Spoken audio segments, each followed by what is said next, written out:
Yoya ashama harka fuunee daawwattoota keenya ammas walitti deebineetti jirra. Horimaatti kiyyan taane subscribe gochuudha maatii kiyya taane isiniin jedha.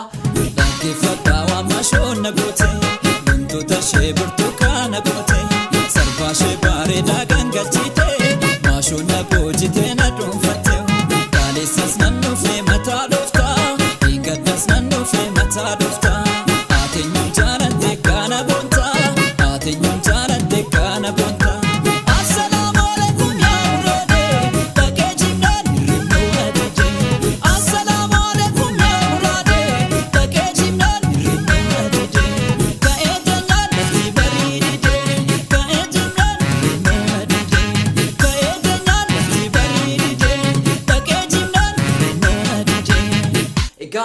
daawwattoota YouTube Saaq Zeenuu hundi keessa nageenyi keenya kan kabajaaf jaalala bakkuma jirtanitti sin dhaqqabu siniin jecha ammas sagantaa biraa qabannee dhufneeti jirra. Sagantaa kana keessatti dhimma siyaasaatii fi dhimmawwan adda addaa waan nama kolfisiisu kaasnee isin bohaarsuu barbaanneeti jirra. Mee gara sagantaa keenyaatti osoo deebiniin duratti dargaggoonni kun wal ga'anii keessatti sirbaa afaan Amaaraa dhaggeeffachaa baajanni achi keessatti qaamni sanaaf oolee osoo walitti dhufee jedheeti rakkataa guddaa isaa biyya keessaa gargaaruu danda'a. Maaliif gaafa biyya ambaa deemtu walitti dhufte akka kana wal geessee qama'uun yookaan waliin taphachuun baay'ee barbaachisa. Haa ta'uuti garuu haa ta'u. Achi keessatti kan nuti mul'annu arginu ijoollee Oromoo fakkaatu hundi isaaniitu jechuudha. Garuu baajanni isaan baasanii jedhamana haadha hiyyeessaa tokko ni ijaarsisa waan ta'eef mee yaada keessan kennaa. Ijoolleen kun Saudi Arabiyaa moo Suudaanii moo Kaayiroo amma biyya kana keessa jirru kana moo bakka biraas nitti fakkaatame viidiyoo kana xiqqoo si daawwannee walitti adeemne.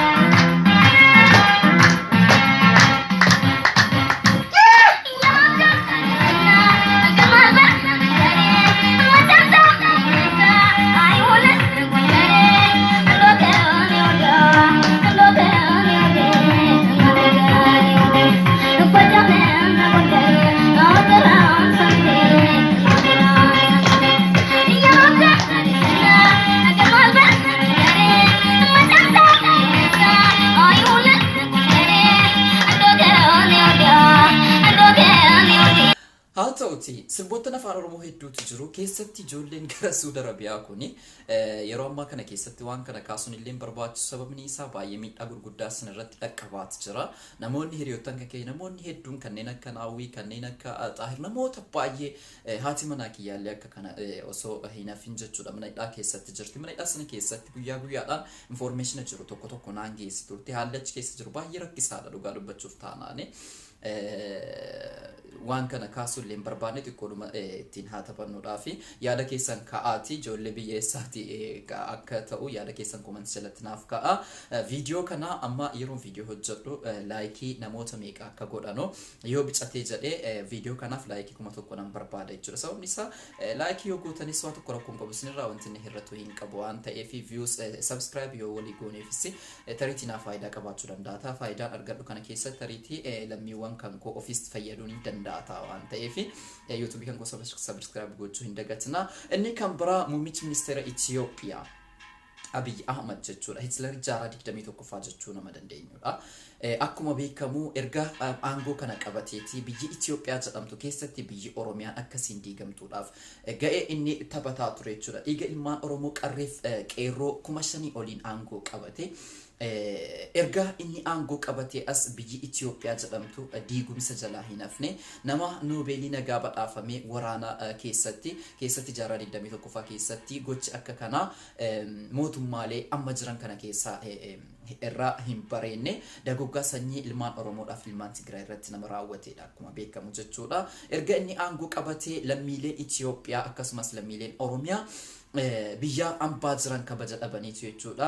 Ilmaan namoonni biyya ambaa jiran bakka jiran sanatti illee mirgi isaanii harkaa mulqamee mana hidhaadhaaf ajjeechaadhaaf waa hedduudhaaf gidirfamaatu jiru jechuudha. Lammiilee keenya biyya Saudi Arabiyaa keessa jiru fudhachuu ni dandeenya. Hadha waggaa 2 ol dararaa erga jalqabaniitu jechuudha. Kun siyaasaa waa wal qabatudha malee ko seera cabsanii yookaan immoo kanaan dura namoonni baay'ee yeroo mallas biyya bulchuu akkasumas ammoo yeroo eenyu Hayilamaariyaam biyya bulchuu biyyi kan keenya akkasin taane jechuudha. Namoonni keenya nagaadhumaan hojjetatee galaati jira. Kara seera maleedhaan illee kan deeme jechuudha. Kan seeraan dhaqes illee baay'ee rakkataati jira akkuma beekamu jechuudha. Lammiileen kan keenya bakka adda addaa Suudaan keessatti illee akka kana rakkina gurguddaadhaaf saaxilamaati jiru. Akkasumas biyya Masri keessatti illee rakkina gurguddaadhaaf saaxilamaati jiru jechuudha. Erga namichi kun aangoo qabateeti. Maaliif jennaani lammiilee isaa warra jireenyi itti ulfaate jennaan nan hojjetadha maatii kiyyan bulfadha jedhanii lubbuu ofiin oolfadha jedhanii biyya inni kaan galaana qurxummiidhaaf irbaata ta'e inni kaan allaattiidhaaf soorama ta'e inni kaan ammoo beelaaf eebuu dadhabee haalan taane keessatti kan achi keessa hafte dhaqxee biyya ormaa gaafa qaqqabdee jettu bakka sanatti illee rakkinni gurguddaan isaan quunnama jechuudha. Kun dadhabina mootummaan biyya sanaa qabudha jechuudha. Ituu lafa qabnu otoo maatii qabnu maatii keenya dhiisne osoo barnoota qabnu kaayyoo gurguddaa osoo qabnu kaayyoo kan keenya kana dhiisne baqannee biyya baqaa kana keessatti argamtu namaa taane jireenya filachuun kan keenya biyyi keenya akka jireenyaaf hin mijannedha kan inni agarsiisu malee osoo jireenyaaf mijattee qabeenya qabnu kanallee seeraan fayyadamnee jiraachuu dandeenyeeti. Oromiyaan nurra irra darbitee alagaan irraa soorame alagaan irraa jiraataa jira waan ta'eef jechuudha. Kanaaf mootummaan Itoophiyaa yeroo ammaa kana keessatti silaa gara Saudi Arabiyaa deeme haala lammiileen keenya keessa jiru wadhabbee siyaasaas illee haa ta'uuti sana furuudhaaf silaa kan tattaafatu jennaan gara Dubaayitti yeroo marsaa meeqaaf deddeebi'aati jira. Amma mootummaa Dubaayii wajjin wal quunnamaniiti jiru. Marii gurguddaa akka taasisan qubanii qabna abdii qabna. Marii kana keessatti immoo lammiilee keenya biyya Saudi Arabiyaa keessatti rakkachaa jiranii furmaata akka ta'u gamanumaan abdii guddaa qabna jechuudha. Sababni isaas yeroo ammaa kana keessatti nu qobaadhaan mataadhaan dhiginees waan gochuu dandeenyu hin qabnu. Mootummaan biyya lamaa walitti dhufee mari'ate lammiilee keenya miidhamaa jiran kana miidhaa jalaa baasuu danda'uudha qabna. Achi keessatti dhukkuba adda addaatiif saaxilamanii jiru. Kaan guyyaadhaaf jechuudha feestaalii uffatanii kan isaa feestaalii dhumaan du'anii achumatti kafanamanii du'aan isaaniillee reeffi isaaniillee maatiidhaaf galaa hin jirre jira jechuudha. Kanaaf jennaan marii kana keessatti immoo wanti gurguddaan keessatti lammiileen keenya Saudi Arabiyaa keessatti rakkachaa jiraniif furmaata guddaa akka ta'u abdii guddaa qabna. Rabbiinis isiniif kadhanna waan gochuu amma dandeenyu miidiyaalee hawaasummaatiin illee dhiibbaa gurguddaa isiniif ni goona jechuudha. Nus waan keessa bornu mudatu hin beeknu waan ta'eef addunyaan kun buburreedha akkuma abbaan lataa jedhanii. Kanaaf jennaan osoo danda'amaa ta'e mootummaan biyya sanaa osoo gara Saudi Arabiyaa akkuma jaarsummaa ergee ni beekna. Jaarsummaa ergamuun kun miidiyaa isaanii irratti kan isaan gabaasaa jiran waan biraati. Akka waan dhimma walitti dhufeenya mootummaa qofitti yookaan immoo dhimma misoomaatiif walitti dhufan qofittidha kan isaan gabaasaati jirani. Dhimmi lammiilee keenyaa bareechee barruulee isaaniitis haa ta'u miidiyaalee isaanii keessatti wanti inni gabaafame baay'een hin jiru jechuudha. Egaan mee viidiyoo isaan akkuma daawwataa jirtan jechuudha. Viidiyoo inni yeroo inni gara Dubaay mootummaa Dubaay wal quunnamu kan agarsiisudha jechuudha. Kuni inni kan biraa ayyuun kan keenya tokko gidduu kana fuula barruu FB irratti kan naanna'aa jiran jechuudha. Sirba Hacaaluudhaan jechuudha. Ayyuun keenya kun nama kadhatanii jiraatanudha yoo argaa jirtan jechuudha. Maasaan gamaa lafan baatu talbaa facaafata taati tokko taa'ee tokko nyaatu wal gaggalaafata taati. Sirba Hacaaluu Hundeessaati kan isaan yeroo sirbanu karaarra deemanu akkasumas ammoo yeroo sanatti jarri Hamzaa Booranaa jarri Baqqalaa Garbaa jarri Jawaar hin hiikamne waan ta'eef achi keessatti Baqqalaan hin hiikamne Jawaar hin hiikamne Hamzaa hin hiikamne kan isaan jedhan faadha kan dhagahamu jechuudha. Mee viidiyoo ayyuu keenyaa kana daawwannee gara biraatti deebina. Orungama lafan baatu talba facaafata taati tokko xaaree tokko nyaatu waa funyaaniin nama baati akka Finfinnee santaati bareedu. Maasaan gamaa lafan baatu talbaa facaafata nyaatu wal gaggalaafata taati jedhanii ayyuun keenya sirriidha. Tokko taa'ee tokko nyaatu wal gaggalaafata taati jechuudha. Inni kan biraa mee xiinxala namicha kanaa xiinxala jara sirna durii deebisuudhaaf yaalanu kana mee ilaalame mee waan waliin fakkaanne xiinxala ni jibbita mee ilaala. ሌላ ማመለከተው ምንድነው አሁንም ራሱ ሰርቻለሁ አያውቀውም ማለት ነው። እዚህ ጋር ባጫ ደበሌ ያለ ጄኔራል ባጫ ደበሌ ኡሌ አለ፣ መቀሌ አለ። እዚህ ጋር ባጫ ደበሌ ሌ ነው፣ እዚህ ጋር ኡሌ ነው፣ ዱላ ማለት ነው በኦሮሞኛ። እዚህ ጋር መቀሌ ነው። እነዚህ ሰዎች ከኢሉሚናት ጋር ግንኙነት ስላላቸው እነዚህን መምታት አለባቸው። ካልመቱ ቀጣይ ምን ያደርጋሉ? በተለያየ መንገድ ከጦርነቱ ውጭ በተለያየ መንገድ ገብተው ኢትዮጵያን ያፈራርሳሉ ማለት ነው። ይሄ ነገር እንደሚሆን ደግሞ ለማረጋገጥም ራሱ ምን ይሆናል?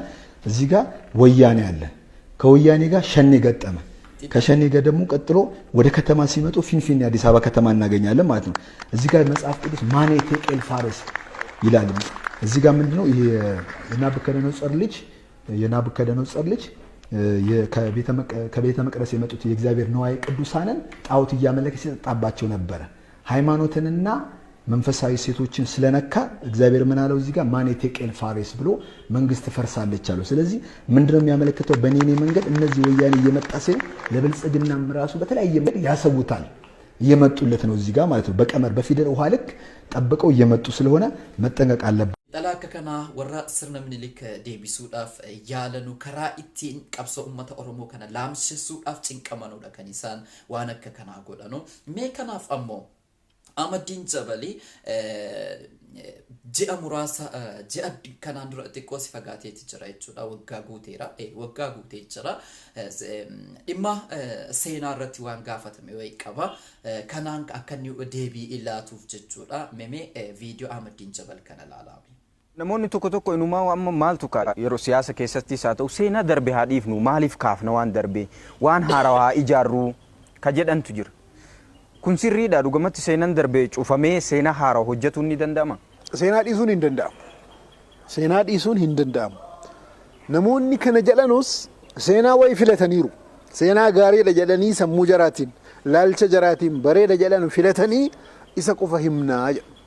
Amma ilmi namaa seenaa positive ta'e qaba, seenaa immoo negative ta'e qaba. Kan hacuuca jira, kan hacuucamee jira.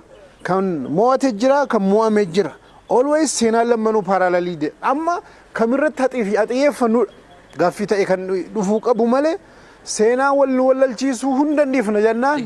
Dhimma seenaatiin wal qabatee hayyuun seenaa deebii kana deebiseeti jira. Gama biraatiin sagantaa bashannanaa tokko isiniin biraan geenye akka godina Jimmaatti hattuun tokko waa hatuun baay'ee salphina akka shari'a islaamaattis waa hunda keessattiyyuu akka amantaa biraattis illee baay'ee hanni nama sanaatiif salphina wanjala guddaadha. Maaliif dafqa namaati kanatti hattu jechuudha. Osoo hojjetachuu dandeessu haqa namaati. Rabbiin waan biraanan dhiisa haqa namaan dhiisu akkuma jedhetti jechuudha. Gaafa hattuun tokko waa hattu akka godina Jimmaatti akkamitti fakkeenya nama sangaa hatee harkisaa dubbatti hidhamanii jechuudha. Sangaan duukaa oofamee uummanni duukaa yaa'u kana mee ilaalame.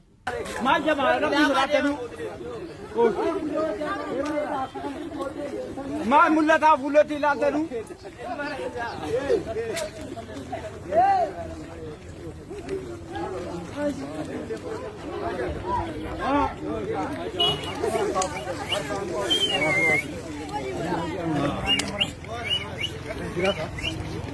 Akka godina Jimmaatti namni hanna hatee baay'ee nama salphatudha waan ta'eef egaan daawwattoota keenya sagantaan har'aaf qabadhee dhiyaadhe kana fakkaata ture waan nu daawwattaniif guddaa galatoomaa isiniin jenna. Ammas irra deebi'uudhaan walumaa kiyyan taana subscribe gochuudhaan maatii kiyya ta'a turtii gaarii.